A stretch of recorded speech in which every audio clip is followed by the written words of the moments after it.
Good evening. Welcome to the Mirror Point where reality checks itself. I'm Scott Williamson, and I'm here to talk about a video reaction. I wanted to do a live video reaction because I haven't really seen this video.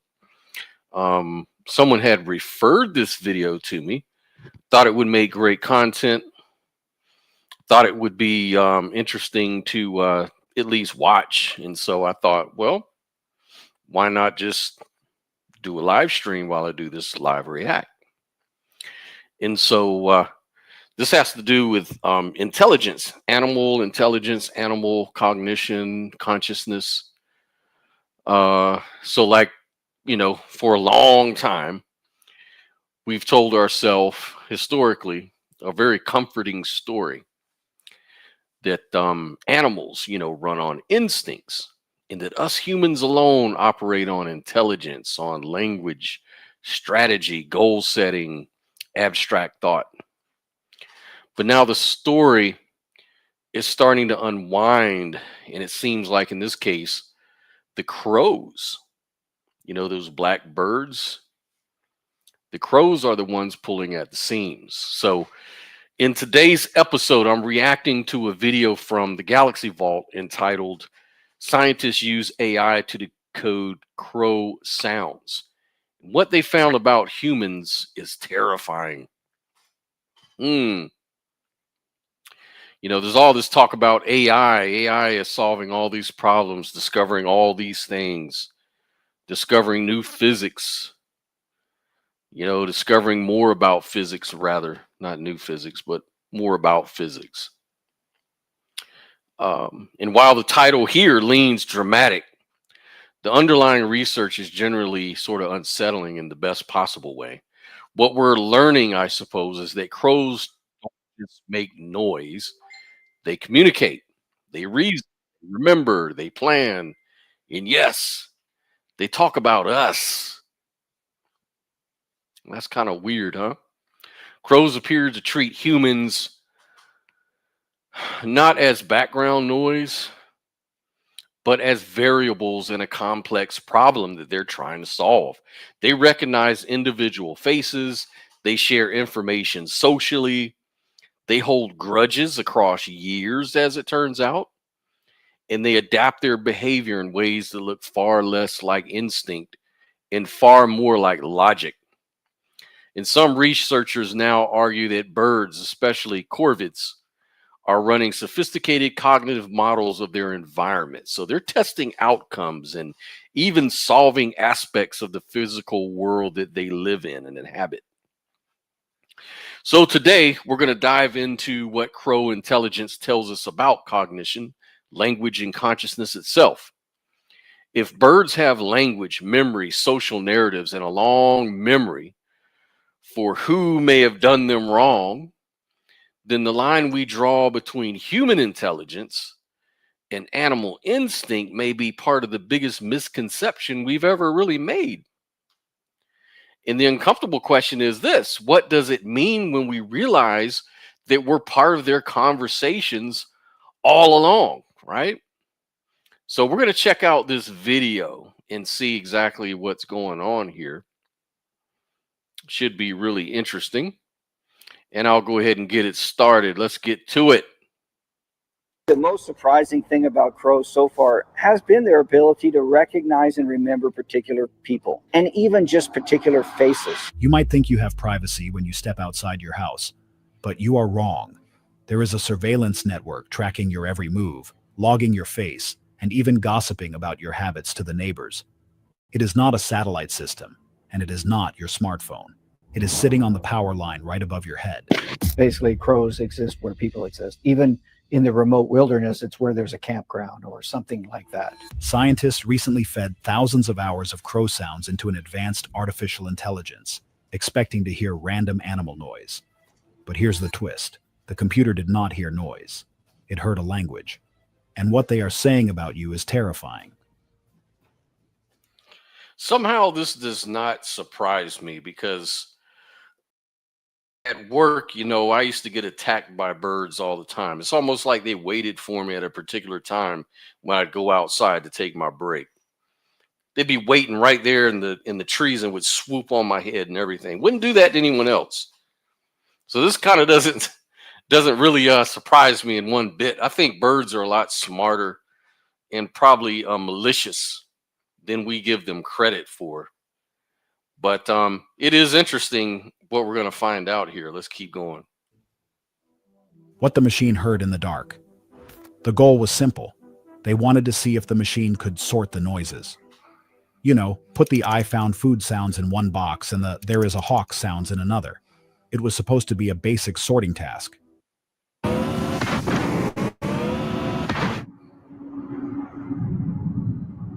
Sorry about that. But here is the catch. The AI did not just sort the noises. It started to panic.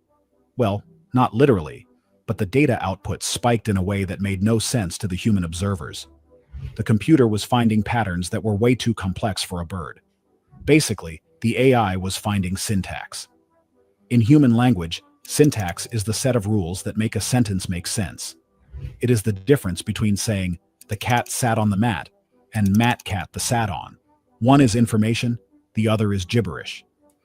So syntax is what gives language its meaning, I suppose.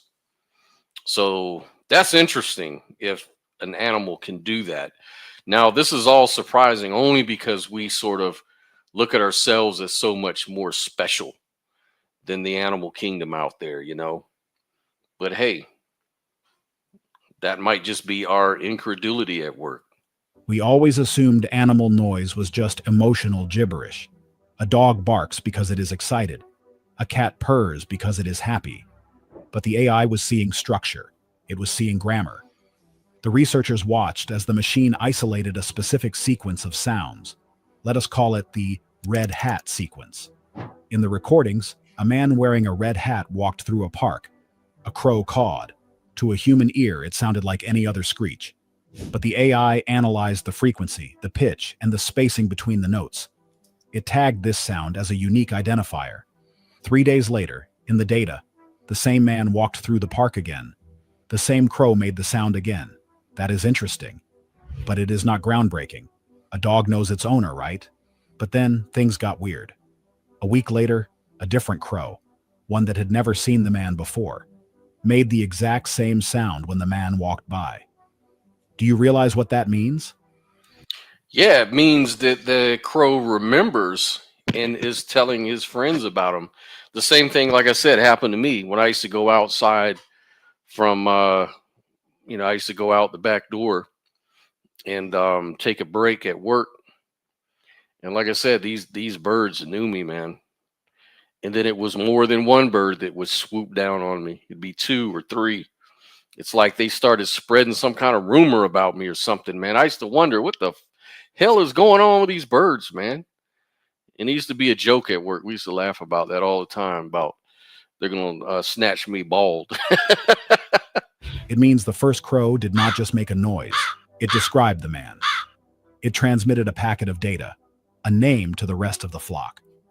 The AI showed that this specific sound was never used for anyone else. It was a proper noun. They had named him. And that is putting it lightly. The deeper the AI dug, the more terrifying the results became. It found that these conversations were not just happening in the moment. The machine detected conversations that happened before an event occurred. Crows were gathering in trees and making complex sequences of sounds that the AI determined were planning phases. They were not just reacting to the world, they were strategizing about it. The analysis revealed that a huge chunk of their communication, perhaps the majority of it, revolves around us.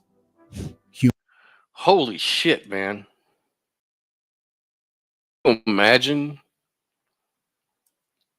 that crows are thinking about us in that way, man. Like, this is wild, man. I mean, really? I mean, it's time to get my weapon out, man, and start killing these things with my little clippers here. Hey, don't sleep on these clippers right now, crows. Screw you, buddy. You ain't getting me. You ain't gonna snatch me, ball. I'm already losing hair as it is.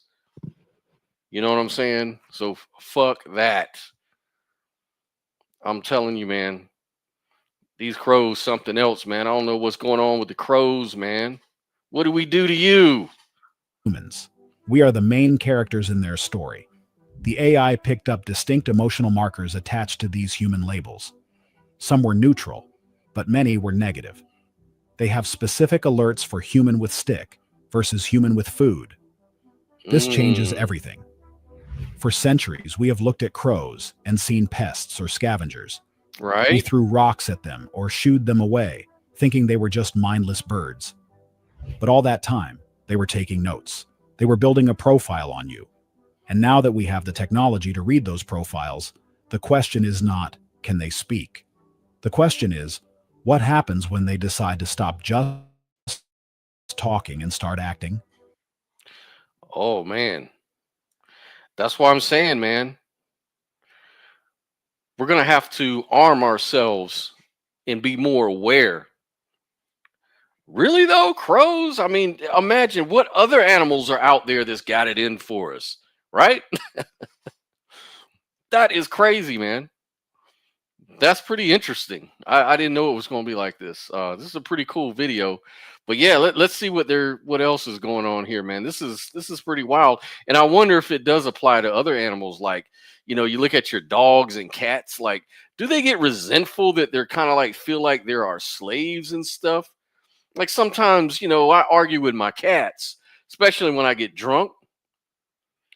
My cat likes to call me a 6-foot can opener and shit, and we go back and forth. That's why I can't really get drunk in the house that much. The implications are staggering. If they have names for us, do they have a history for us? The AI suggests the answer is yes. It found patterns that repeated over the years, passed down from older birds to younger birds. Your reputation in the crow world might be older than your car. You might have a criminal record in the sky that you do not even know exists. What? And the craziest part, the AI is just getting started. It has only decoded the surface level of their chatter. What lies underneath is a web of intelligence that makes our surveillance state look like a child's toy. The unseen eyes are judging you right now. How they hack reality. What in the world? So they keeping tabs on us. So, this is really interesting. This shows how intelligence is really um not as rare on this planet, right? And you look at the size of a crow's head, it's tiny. Like their little brain is like like the size of an acorn or something like that. So I guess not everything is in the size. It's kind of like brains are sort of special kind of devices that can modulate reality regardless of its size and complexity, right? This is really interesting, man. So, how is this even possible? We are talking about a bird, right? An Right? animal with a head the size of a walnut. Exactly. It does not seem physically possible for a creature that small to have a language that complex. Right. But here is the deal. We have been measuring intelligence wrong for a very long time. Mm. We used to think the cerebral cortex was the only thing that mattered. That is the wrinkled outer layer of the brain that humans have. It is where we do our thinking, our planning, and our math. Birds do. You know, we humans, man, we fall into this whole special pleading thing. We think we're the most special creature on the planet because we build cities and cars and weapons of mass destruction. I mean, we're just one kind of intelligence and we express intelligence in our own kind of way. But who says that's any better or worse than anything else? That's kind of us projecting our own arrogance onto nature, right? I mean, you know, we've learned a lot from Michael Levin, even about cellular intelligence and things beyond cells that exhibit intelligence. So it shouldn't be really any surprise at all that a creature like crows could exhibit this kind of behavior. do not have a cerebral cortex. So for 100 years, scientists looked at bird brains, saw they were smooth, and said, yep, nobody is home. Yeah, that's why it used to be an insult to call somebody a bird brain. Now that insult may have the sting taken out of it, so to speak, based on this research. But nature is tricky. It turns out birds evolved a completely different structure called the pallium. It looks different, but under a microscope, the neurons are packed in there so tightly it is ridiculous. A crow's brain is basically a supercomputer compressed into a USB drive. Weight for weight, their brain is just as powerful as a chimpanzee's. That is why scientists have started calling them feathered apes. Let's look at the New Caledonian crow. This bird is the Einstein of the avian world. Most animals, if they want to eat, they just use their mouths or claws. But these crows make tools. And I don't mean they just pick up a stick. They craft tools. So how long is it going to be until these creatures evolve to the point where they'll be creating machine guns and weapons of mass destruction and shit? And then where do we fit into their plan? Maybe we should be a little more kinder to the animal kingdom out here, right? Like, yeah, that can be very concerning. There's a specific plant called the pandanus. It has long, spiky leaves. Scientists have filmed these crows flying down, landing on the plant, and performing surgery. The crow will snip into the leaf, then tear it in a stair-step pattern. They are manufacturing a saw. They create a jagged edge that is perfect for hooking bugs out of deep holes. This is not accidental. This is engineering. They have a design in their head, and they execute it. If the tool breaks, they fix it. If they cannot find the right leaf, they improvise with wire or twigs. But the real mind-blower is the water displacement test. Uh-oh. Yeah, so Donna Marie Farrell says, I have a murder of crows across the street from me. I'm sure to say good morning and leave out food. They have always been smart. Laugh out loud as I sit with my 40-year-old African gray.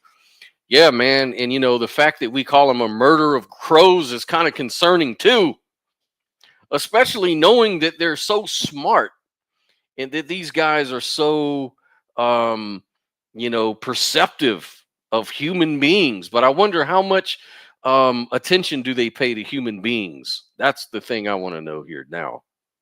You might know the old story of the crow and the pitcher. The bird drops stones in a jar to raise the water level and drink.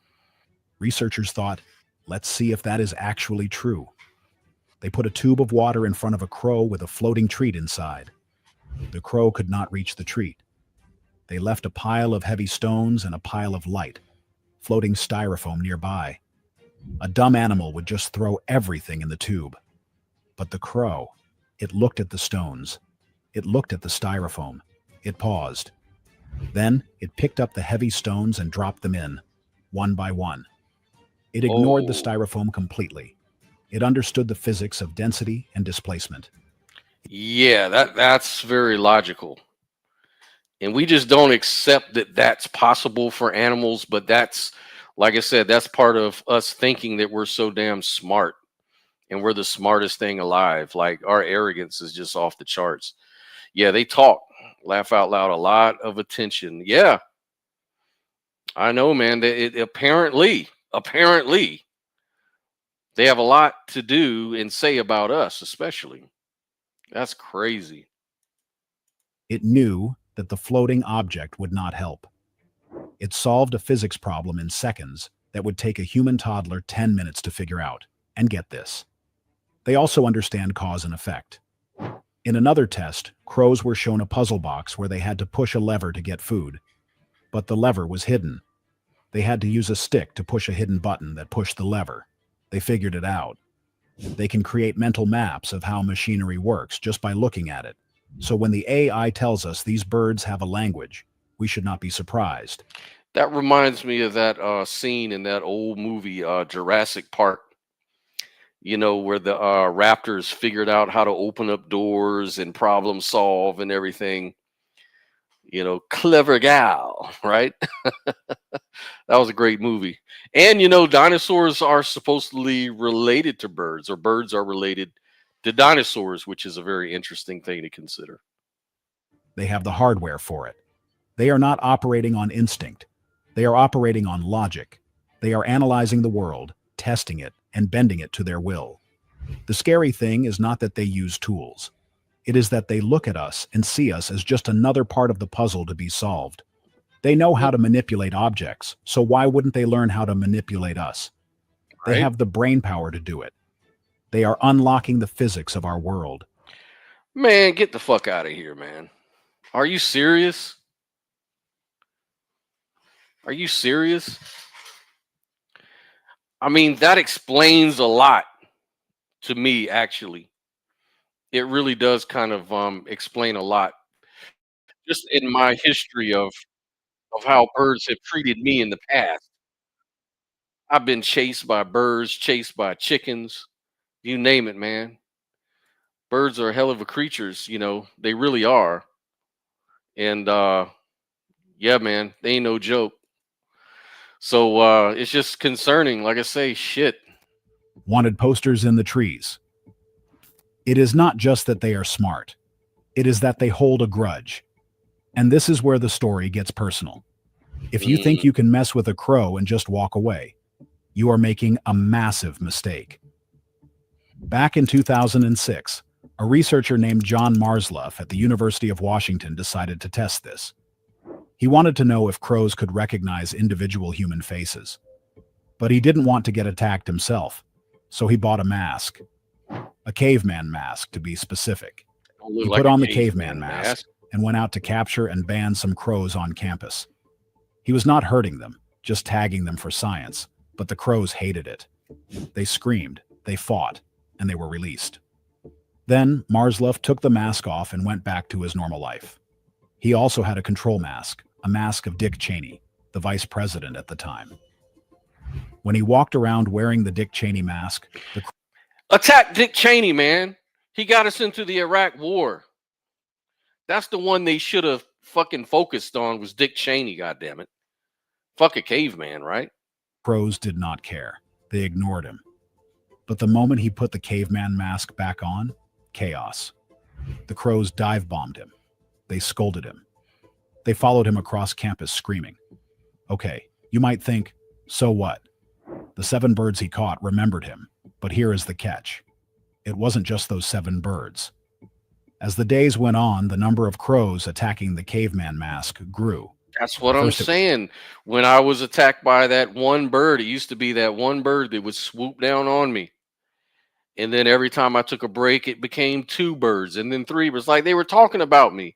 That's the exact feeling I got out of that. Man, this is wild, man. But these weren't even crows, though. These were some other kind of bird, some kind of red bird, maybe a robin or something. I don't know. was 7. Then it was 20. Then it was 40. Birds that had never been captured, birds that were not even born when the experiment started, began attacking the mask. Marsluff walked onto that campus 5 years later wearing the mask. 5 years. And the crows still attacked him. The birds that had originally been trapped were mostly dead by then. But the new generation knew. They knew the face of the enemy. So they This handed proved it down. something terrifying. The crows had described the face. They had communicated the specific visual features of the dangerous human to their friends, their neighbors, and their children. Wow. So that's what I'm talking about. This is really interesting. I don't know if birds would stand a chance against us, though. Our weapons are too powerful, man. You can't fuck with us. But still, that's very interesting to consider. They're able to hand down that information across generations. That means they have lines of communication. They're intelligent, all right. They had essentially put up a wanted poster in the sky. The AI study we talked about earlier supports this perfectly. Remember the red hat sequence? That is the audio version of what Marsluff saw. The crows have a digital database of faces stored in their collective brains. They look at the distance between your eyes, the shape of your nose, the way you walk. And it is not that simple, though. They can differentiate between you and your neighbor. Mm. If you feed them and your neighbor throws rocks at them, they will swoop down to greet you and then fly over to poop on your neighbor's car. They know the difference. Wow. They are constantly updating this database. The AI analysis showed that when a marked human enters an area, the call goes out immediately. It is a broadcast signal. Target acquired, Sector 4. This means you cannot hide from them. You can change your clothes, but you cannot change your face. And since they share this information, you could annoy a crow at your house, drive 10 miles to work, and find that the crows there already know who you are. Mm-hmm. The network is faster than your commute. We are living in a panopticon, and the guards have wings. They are watching us right now, logging our behavior, and deciding if we are friend or foe. And once you are on the bad list, there is no appeal process. You are marked for life. Your fate. Come on, Crow. I think crows need Jesus, man. They need to learn mercy and forgiveness, man. This is ridiculous. You're going to hold it against people? Like, what kind of moral system do they have? That should be the other thing we should study. Is their data. That is wild, man.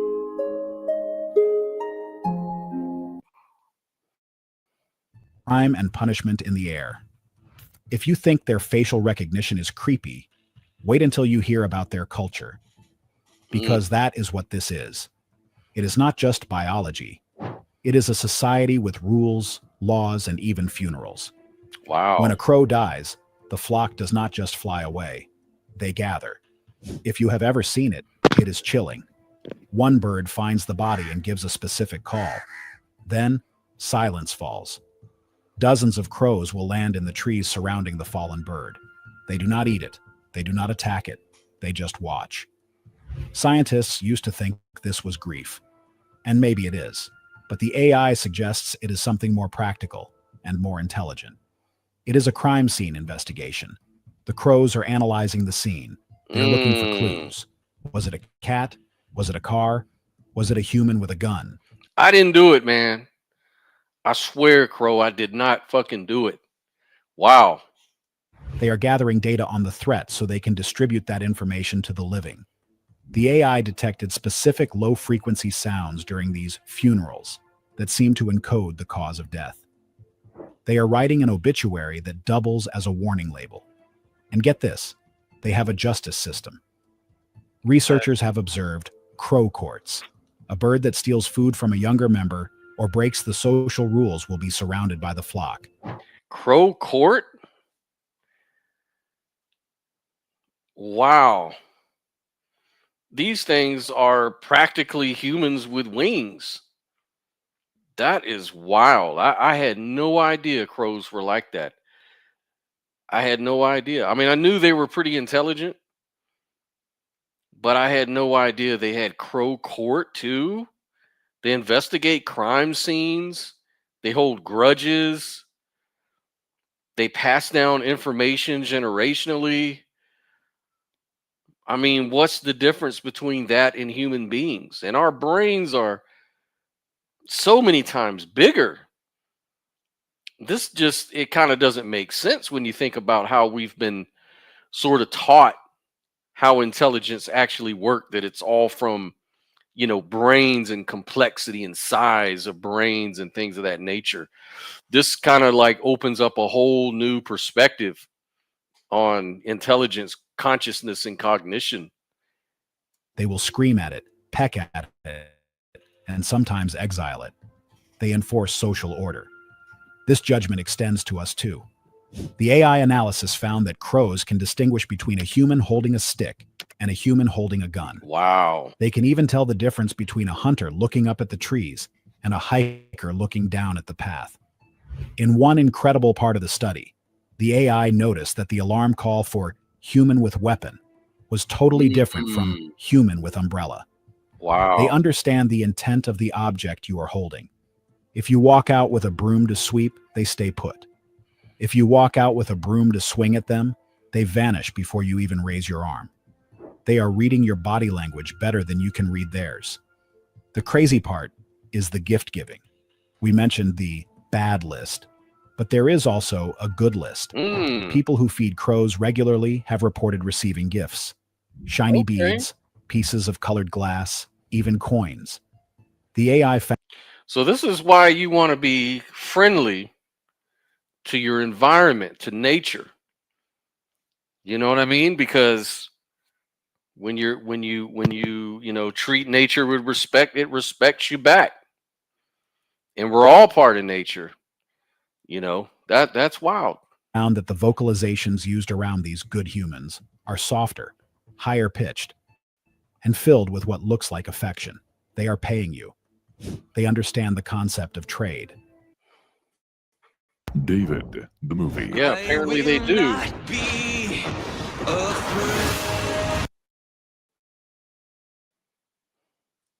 Food for loyalty, food for protection. They are engaging in a cross-species economy. This level of social complexity, funerals, courts, trade, threat assessment, means they are not just animals surviving in our world. They are a parallel civilization living on top of Mm-hmm. ours. They have their own laws, their own history, and their own public enemies. And right now, the AI is telling us that they spend a huge amount of their time debating which one of those categories you fall into. They are holding a trial for you. They know we are listening. Here is where it all comes together, and where it gets truly sci-fi. We have talked about how they spy on us, but we need to talk about how they share that data across the world. The AI study mapped crow sounds geographically. What they found was mind-blowing. Crows have dialects. A crow in New York sounds different from a crow in London. That makes sense. But the AI found that specific words, like the alarm for a hawk or the label for a food source, travel across these dialects like a viral meme. A new call might start in a suburb of Chicago. 6 months later, that exact same vocal pattern shows up in St. Louis. It jumps from Now, is that because the information is transferred vocally to other birds that travel across the world? Or is this something like Rupert Sheldrake talks about? This resonance, this field of resonance where species can pass off information in a different kind of way. flock to flock, traveling hundreds of miles. It is an analog internet. They are relaying information across the Morphic continent. resonance. This means that if a new threat emerges, say, a specific type of drone or a new kind of trap, the knowledge of that threat can spread faster than the object itself. They are upgrading their software in real time. They are learning from each other's experiences without ever meeting. We always thought humans were the only ones who could accumulate knowledge like this. We write books. We put things on the internet. But crows have an oral tradition that works just as well. They are not starting from zero every generation. They are standing on the shoulders of the crows that came before them. But here is the final, most unsettling piece of the puzzle. At the very end of the AI study, the researchers noticed a change in the data. For months, the artificial intelligence had been silently listening, a digital ghost haunting the canopy. So what is it? I have to pause the video because I don't want to get the stream shut down. But wow. The again, these animals, we have to respect them, guys. We got to respect that. Nature is, I think that we have this ego that we think that humans are the best of the best. We're the alpha. We're the apex predator. And in some ways we are. But apparently we're not as special as we think. And I think this tells us a lot about the nature of consciousness, actually. It was processing terabytes of bioacoustic data, decoding the complex syntax of the corvids, and cataloging every squawk, rattle, and click. The algorithm was learning their hierarchy, their warning systems, and even their gossip. It felt like we were on the brink of the first true interspecies translation. But then, in the final weeks of the study, the data stream fractured. The crow calls shifted. A new pattern emerged. A strange, rhythmic pulse in their vocalizations that had never been recorded in ornithological history. It wasn't just a regional dialect change. It was a structural overhaul. This new modulation rippled through the local flocks with viral speed and then started spreading outward, hopping from territory to territory, forcing the AI's confidence metrics to plummet. The machine was no longer translating. It was just recording noise. Most Christian men think ministry They and did it business on don't purpose, mix. But man. what if your business could be your They knew we were listening. The scientists do not know what it means yet. The AI is still trying to crack it, churning through permutations, looking for a Rosetta Stone that no longer exists. But some behaviorists have a theory, a scary one. They think the crows realized something had changed. They noticed the microphones hidden in the bark. They noticed the lenses glinting in the foliage. But more importantly, they noticed the lack of reaction from the humans they were testing. Crows are known to test boundaries, dropping nuts in front of cars, teasing predators, to gauge reaction times. They realized that this time, the humans weren't shooing them away.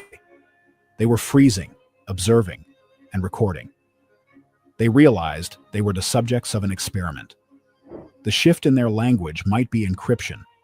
It is a terrifying thought, but the evidence fits.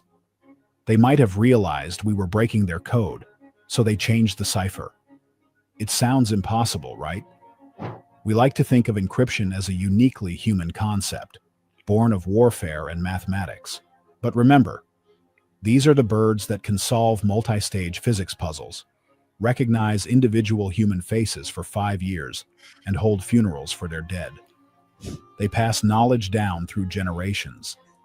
Is it really so hard to believe they possess the cognitive flexibility to figure out they are being watched? No, because they're watching us. And we've obviously found out some things that they do that already seem, unimaginable, extraordinary. But we have the evidence for this extraordinary claim right here. So, no, it wouldn't surprise me at all. And yeah, it is kind of terrifying when you think about that. To adapt their communication accordingly? If this theory is true, then the silence we are hearing now is not a lack of communication. It is a secure channel. They have gone dark. They know we are listening, and they have decided to take the conversation private. The chaotic noise the AI is recording now is likely just interference. Chatter meant to confuse the listener, while the real information is passed on a frequency or through a method we haven't even thought to look for yet. And that leaves us with one final chilling thought. If they are smart enough to know we are listening and smart enough to hide their speech, what are they saying in the shadows? What are they planning now that they know we know? The dynamic has fundamentally shifted. We are no longer the invisible observers looking down at simple creatures. The glass of the terrarium has been tapped from the inside. The game has changed. We are no longer the only ones playing. So, the next time you see a crow watching you from a telephone wire, ask yourself, is it just a bird? Or is it a scout uploading your face to the network? And if they know we are listening, what are they hiding? What do you think about this?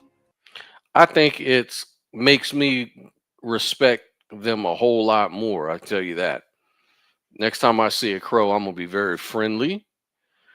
I'm going to talk to them in a very nice way. I'm not going to shoo them away or throw rocks at them or anything like that. Not that I did before. But this just goes to show you, man, that when you respect the world around you, it's going to be better for you. It's going to be better for everybody. That's crazy, though. That's really interesting. It tells you a lot about consciousness. It's like it's for me, I've always kind of thought of it as consciousness. We don't inhabit consciousness inhabits us.